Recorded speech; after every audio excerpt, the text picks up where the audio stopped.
सिर्फ इनके पास ड्रामा है, कैमरा है, माइक है और अंदर में कुछ नहीं। इस आदमी को समझ में नहीं आता है कि देश से मोहब्बत है, कि व्यक्ति विशेष से मोहब्बत है, कि किससे मोहब्बत है। कुछ तो दर्शा है भाई। आज भाजपा कहाँ है? इस मुद्दे पर कब बोलेंगे? महंगाई कितने चरम पे बढ़ गया है। चीनी का दाम, चायपत्ती का दाम, दाल का दाम, तेल का दाम, आटा का दाम। कार से पूछिए कि लगातार 3 महीना में गैस का दाम 3 बार बढ़ा, कुछ नहीं बोल पाएंगे। मोदी जी को तो गैस खरीदना नहीं है। सरकार तो अदानी अंबानी के मातियत चल रही है। जो उनके आका बोलते हैं उसी पर होता है। पार्लियामेंट में बैरिस्टर असद ओवैसी साहब पार्लियामेंट के बाहर भी बोला था, चलो एलओसी को कब्जा कर लेते हैं, हम तो चाहते हैं अखंड भारत बना लीजिए। कीजिए तो। सिर्फ गुफ्तार के गाजी बन गए, किरदार के गाजी बन ना सके। सिर्फ मुंह से लोला चलाना। आज नरेंद्र मोदी की सरकार जो है वो बैसाखी पे है, उसमें चंद्रबाबू नायडू उतने ही गुनाह के शरीक हैं, नीतीश कुमार उतना ही है। नमस्कार, आदाब, सत श्री अकाल। मैं हूं मनोज नारायण सिंह और आप देख रहे हैं मंथन टुडे। बिहार सहित पूरे देश में घरेलू गैस के लिए हाहाकार मचा हुआ है। सरकार दावा कर रही है कि मेरे पास सफिशिएंट गैस है, फिर भी जो है लोगों को परेशानी हो रही है, गैस नहीं मिल रहा है। इस पर हम चर्चा करेंगे। चर्चा करने के लिए हमारे साथ हैं AIMIM के राष्ट्रीय प्रवक्ता आदिल हसन। आदिल जी, पूरा देश में, बिहार क्या कहें, पूरा देश में घरेलू गैस के लिए हाहाकार मचा हुआ है, क्या कहेंगे? ये सच्चाई है। बेंगलोर रेस्टोरेंट एसोसिएशन बेंगलोर का रेस्टोरेंट बंद कर दिया है। बॉम्बे में आप देखिए आज ही है। ईटरीज टू फैक्ट्रीज सब देखिए, आज का टाइम्स ऑफ इंडिया का रिपोर्ट है, आज का अखबार का रिपोर्ट है। तो हर जगह यही है। मोदी जी फेल हो गए हैं। मोदी जी सिर्फ 56 इंच का सीना नाम का रह गया। सिर्फ इनके पास ड्रामा है, कैमरा है, माइक है और अंदर में कुछ नहीं। लेकिन सरकार तो कह रही है कि मेरे पास सफिशिएंट अभी जो है स्टॉक है, किसी को घबराने की जरूरत नहीं है। सरकार से पूछिए कि लगातार 3 महीना में गैस का दाम 3 बार बढ़ा, कुछ नहीं बोल पाएंगे। मोदी जी को तो गैस खरीदना नहीं है, इनके कैबिनेट मिनिस्टर को तो गैस खरीदना नहीं है।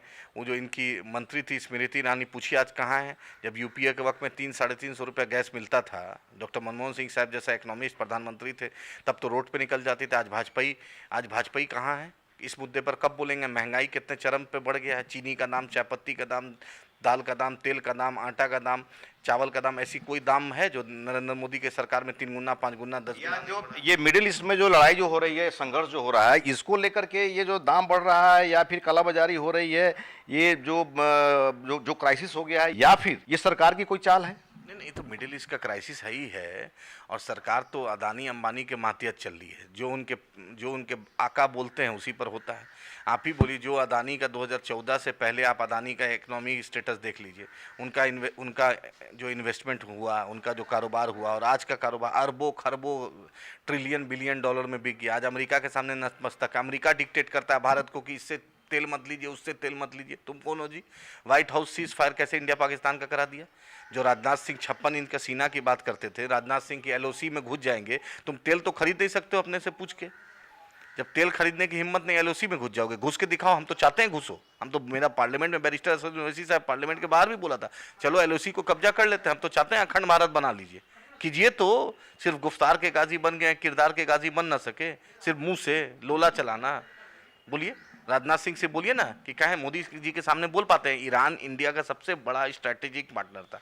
पाकिस्तान और हिंदुस्तान की लड़ाई में जब जंग हुई तो ईरान ने हमारा साथ दिया।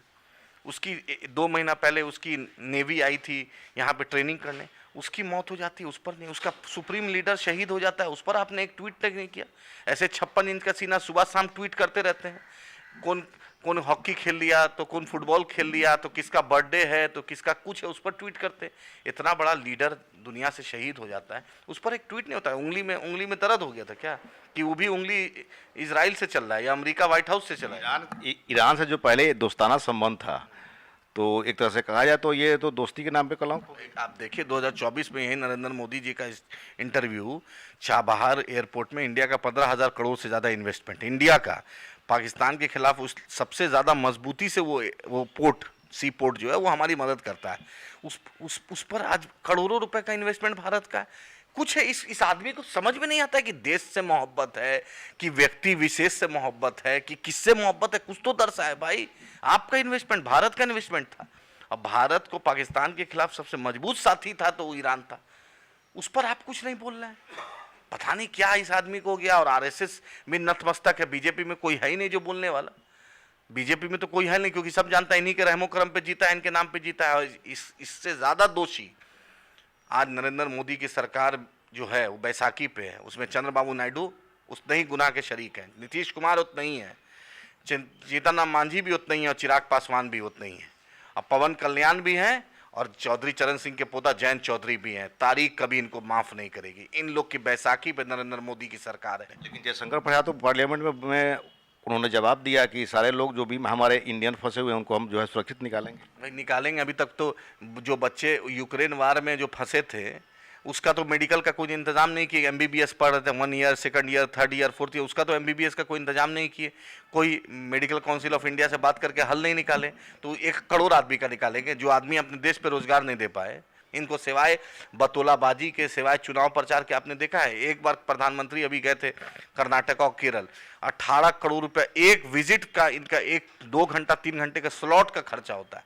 क्या कोई अदानी अंबानी पैसा दे रहा है या भाजपा अपने निजी खर्चा से दे रही है? इसका दोषी कौन है? आखिर जो महंगाई बढ़ रही है और पैसा का जो मतलब जो फिजूल खर्ची हो रहा है, इसका दोषी कौन है? दोषी हम कहीं ना कहीं हम ही हैं। हिंदू मुस्लिम के नैरेटिव में फंसे हुए हैं, जात पात के नैरेटिव में बड़े हुए। वो एक तो दिखाता है शिकारी आएगा, जाल बिछाएगा, जाल में फंसता नहीं, हम फंसते हैं। ये जो खर्च ये लोग कर रहे हैं, फिजूल खर्ची कर रहे हैं, किसका पैसा है? लोग का पैसा, आपका पैसा, इनका, आपके कैमरामैन का पैसा, आपके रिपोर्टर का पैसा, आपके आम लोगों का पैसा है। हम जो दूध में, तो इसके लिए फिर दोषी कौन है? हम खुद दोषी हैं। हम हिंदू मुस्लिम के नैरेटिव में फंसे हुए हैं। बिहार की जनता को भी समझना चाहिए और देश की जनता भी समझ रही है। अयोध्या भी हारे हैं और इंशाल्लाह इस बार अभी तो बंगाल भी हारेंगे, उत्तर प्रदेश भी हारेंगे, आसाम भी हारेंगे, तमिलनाडु पौंडीचेरी भी हारेंगे, केरल भी हारेंगे। हार का सिलसिला इनका शुरू होगा, देश की जनता जान गई। फिर लेकिन सवाल आकर के यहीं पर रुक रहा है कि फिर सिलेंडर का दाम 60 रुपये बढ़ गया, क्राइसिस हो गया सिलेंडर का, घर में जो है अब खाना पीना बनने में लोगों को दिक्कत हो रही है। तो वही तो बोले, इनको तो बेगम है नहीं, बेगम इनकी गुजरात में। इनको तो मतलब नहीं, पता नहीं प्याज का दाम क्या है, टमाटर का दाम क्या है, सिलेंडर का दाम क्या है, क्योंकि सब सुविधा तो सरकार से मिला हुआ है। जहाँ जा रहे हैं 5 स्टार रिकमेंडेशन है। इनका मंत्री, इनका एमएलए, इनका भाजपा का लोग बोलता था कि एयरपोर्ट के बाथरूम में नहा लेते हैं। तो एक को दिखला दे कभी कब कौन एयरपोर्ट के बाथरूम में नहाए।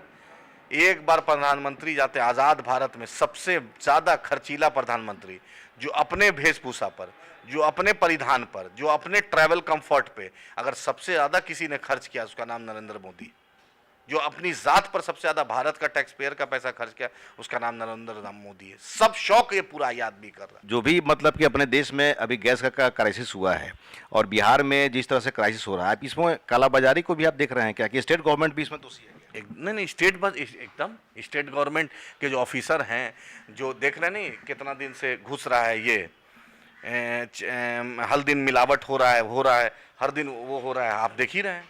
तो इससे तो हो ही रहा है मामला। तो आदिल हसन जी का साफ तौर पे कहना है कि कहीं ना कहीं महंगाई की जो मार जनता में पड़ रही है, ये कहीं ना कहीं केंद्र सरकार इसके लिए दोषी है। और जिस तरह से अगर जनता जागरूक नहीं होगी तो फिर आगे भी जो है जनता को काफ़ी मशक्कत करनी पड़ेगी। ऐसे ही खबर देखने के लिए देखते रहिए मंथन टुडे। हमारे चैनल को लाइक करिए, सब्सक्राइब करिए और अधिक से अधिक लोगों तक शेयर करिए। बहुत बहुत शुक्रिया।